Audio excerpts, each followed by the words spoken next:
2022 I think when we come to corruption, I'll be able to answer that. We won't reach there. We can get there. We can get there now because, great, I mean, corruption is a huge problem that we have. Yes. What solutions do you have for corruption? One-third of Kenya's revenue is being looted. One-third is going to pay appointed and elected officers, you know, expanded, rather bloated sitting allowances, bloated fees, travel, allowances, accommodation allowances, girlfriend allowances. You know, it's ridiculous. So only one-third is actually going into doing things that we need done. Out of that one-third, only half is going into development. So we can say it's only about 1/5 of our revenue which is going to development, and the rest is actually being looted and wasted and just being eaten away by and that might come out as common knowledge to every Kenyan. So what solution do you have as potential president for the country? I would say that, well, you know, after my names were deleted from the voter register maliciously, I declared a boycott for the general election. I declared a boycott. I did not vote for anyone. I wanted to vote for myself. But seeing Uhuru's sudden change of heart in coming out to say, okay, I want to kill corruption. Mr. President, you know, you're not going to do that unless you have political will to come out, go into an office, audit it yourself, pull people out by their collars and have them charged in court. But that would be ridiculous to expect the president to go and audit an office himself. Well, what does he have auditors for? What is the Auditor General there for? The auditors are thieves. No, the Auditor General, I commend Auditor General for exposing to Kenyans that this much keeps on getting looted, this much cannot be accounted for. I commend him. But what happens after his expose? What happens after his auditing? What is the EACC doing?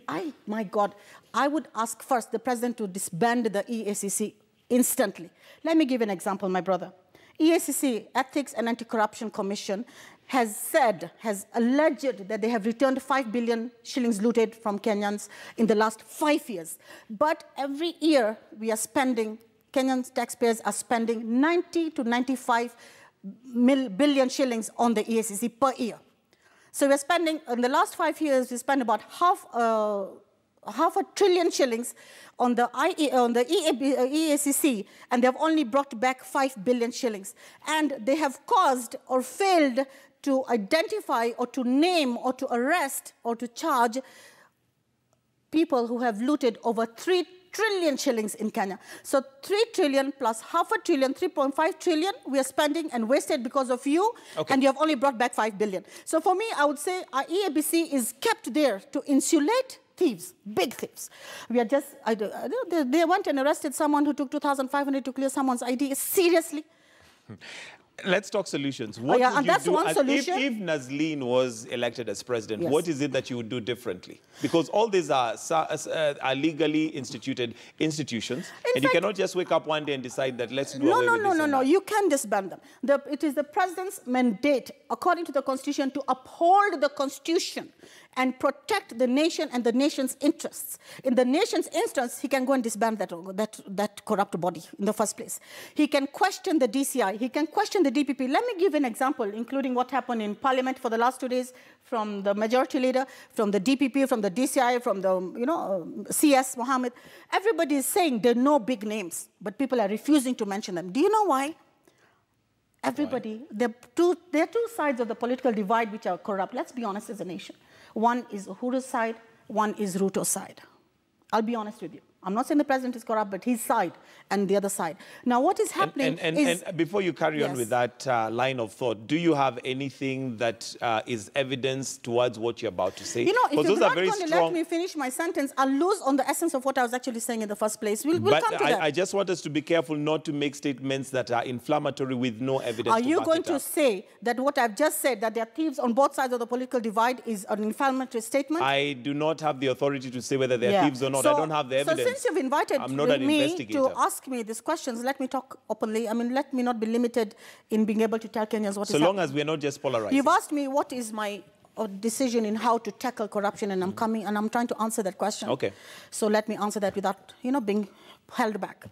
They are both sides of the divide. So when you hear Dole and others saying in Parliament, oh, so-and-so is doing this, I know the person, you are wrong not to mention the person. So if you know somebody who's bringing in illicit sugar and it's not you, and if you know some companies who are doing this and you're not mentioning names, seriously, and you say, I know the person is sitting on the, he's been a major logger in Kenya, finished our forests, and you know the person, and you're failing to mention the person, then you're part of the crime. Mm-hmm. Not only are you part of the crime, you should be investigated and arrested also, because you are failing to give Kenyans the solution and the names. And you have immunity of parliament to be able to say every name. So what is happening? You can see that. You can see the CS coming out to say, no, this was wrong. There's no poison. This is targeting our companies. There's two sides of the divide polarized because there's a break. Clearly, there's a separation between Ruto and his president. There's no doubt about it. Ruto is separated from his president. Raila Odinga coming on board has created the crack and made it even bigger. The truth is these two are separated. And I've been asking the president, let's admit there's no government really in place. It's a machinery of looting that is in place. If disband the government or sack your deputy president and appoint another one. If it's not working, if there's corruption shown, expose them. My issue is when people mention, oh, there's so much corruption, like the DCI, you're the director of investigation. Matiang'i, you're the CS of Security and Internal Issues. And the DPP, prosecution, what are you afraid? You're coming out to tell us, oh, we will mention big names. What? Are you children? All right, are Nazlin. You toys? No, hold on. Mention those big names. What is the big Absolutely. deal? So my issue is whatever names I have mentioned, whether I mentioned Ruto and I mentioned others, of course I did, they know it. I need them to mention those names. I want to interrogate the DCI, the DPP, and who was threatening Matiang'i? Matiang'i said he was being threatened. Yes, people are threatening the CS. So people are afraid of mentioning names because they're All right, we need to wind up very briefly. Some of the statements you've made on your social media handles are very strong statements. Yes. Do you have evidence to some of those statements? Yes, I have evidence. Okay. I have evidence, and I'm speaking with authority. I'm speaking with firm belief, and I do believe that, yes, I have...